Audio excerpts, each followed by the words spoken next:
Danny Kahneman makes the distinction between System 1 and System 2. And I think it's worth spelling out a little bit exactly kind of the character of those two systems. So System 1 is, as I said, it's fast, it's automatic, and it's completely effortless. You don't even know you're doing it. And so a few of those examples include, for example, you might see a face, an angry face. And so if you look at a photo and you see the angry face, then you don't have to kind of build it up. You don't have to recognize, oh, well, snarling face, kind of frowny wrinkles on the forehead, showing teeth, right? None of these things have to happen in order for you to recognize that it's an angry face. It just happens. Another example is 2 plus 2 equals, right? You don't even, 4 just pops into your head, or bread and butter, hopefully, pops into your head. And again, I mean, so kind of the nature of this processing means that it just happens to you. Another example that we revisited in episode 2 is this idea of illusions. And again, you can't help but to see these illusions. We gave the example of the faces appearing on the side of the screen. You can't help but to see the faces appear alien-like. This is a really nice example. It's by Edward Adelson, and it's called the checker shadow illusion. And you see 2 squares marked A and B.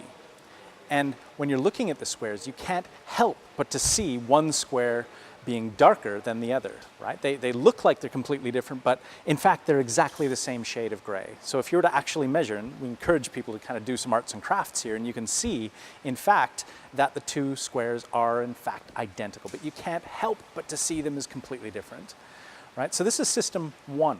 So you can't help. These things actually happen to you. You're not doing anything to see these illusions. And I think that's really worth pointing out. And as we talked about in episode 2, people have this conception when it comes to higher order properties like learning and memory, that we have some sort of introspective access, that we have some control over these sorts of things. But in fact, as Nisbet said, that we actually don't.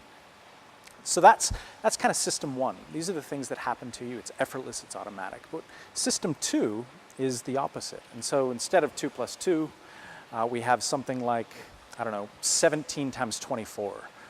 Yeah, doesn't exactly roll off the tongue, right? Like 2 plus 2 does. So you could compute it, you could sit down, you could probably even do it in your head if you had a bit of time, but it doesn't immediately jump out at you. And another one might be, so a System 1 property might be recognizing a familiar face. So you can recognize your friend immediately, and you can recognize someone that your mother, for example, in a crowd even, she would just kind of pop out. But when you're searching for a friend, for example, in a crowded auditorium, right, and you're trying to find out who it is, it's the serial process. You have to do one thing, no, not them, and you kind of go through this type of long, effortful process in order to spot that person. So that's kind of the distinction between System 1 and 2. Another one, which I find quite interesting, is driving. And so I've been living in Australia for the last 10 years or so.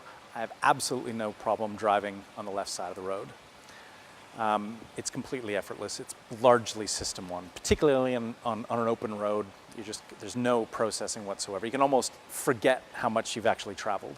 But when I go back to Canada, where I grew up, and drive on the other side of the road, it is really effortful. I have to sit and okay, drive on the right, drive on the right, indicators on this side, not the window wipers go off every once in a while, and it's not easy. This freaks me out, actually. So we recently went to New York to have a chat with Danny Kahneman, and of course, you're driving on the right side of the road, and I'm in the passenger seat.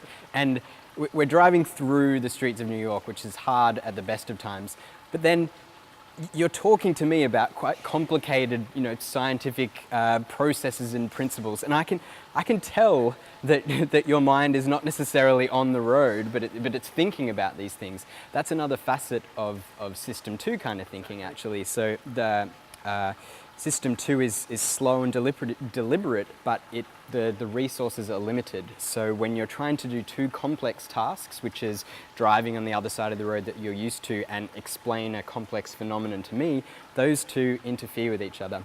So I think next time we're in the US, you should keep focused on the road, but maybe we're in Australia when your system 1 is taking control of the wheel, then we could have a chat about more complicated things. And you'd like to think that we'd be immune to these sorts of effects. And we talked about this previously, I think in episode 2, where we aren't any better than anyone else at making these sorts of errors, right? So hopefully I had somebody, in the seat next to me that would say either shut up or pull over and we can carry on the discussion. But hopefully, this distinction between system 1 and 2 I think is quite important. Now everybody should have completed the 3 questions that we had earlier in the episode. Now these are part of something called the cognitive reflection task. Do you want to tell us a bit about the test? Sure, it was developed by a researcher at Yale called Shane Frederick, and it's kind of like a 3-question IQ test, but it's a little bit different. It assesses your ability to suppress the kind of quick system 1 response and your ability to rely on the slower, deliberate system 2 response. So here's an example. A bat and a ball cost $1.10. The bat costs $1 more than the ball. How much does a ball cost?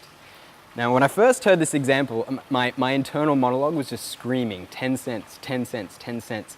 But hold on a minute, if the ball costs 10 cents and the bat costs $1 more than the ball, that means the bat costs $1.10 and the ball costs 10 cents, which adds up to $1.20, which doesn't make sense, right? It has to add to $1.10.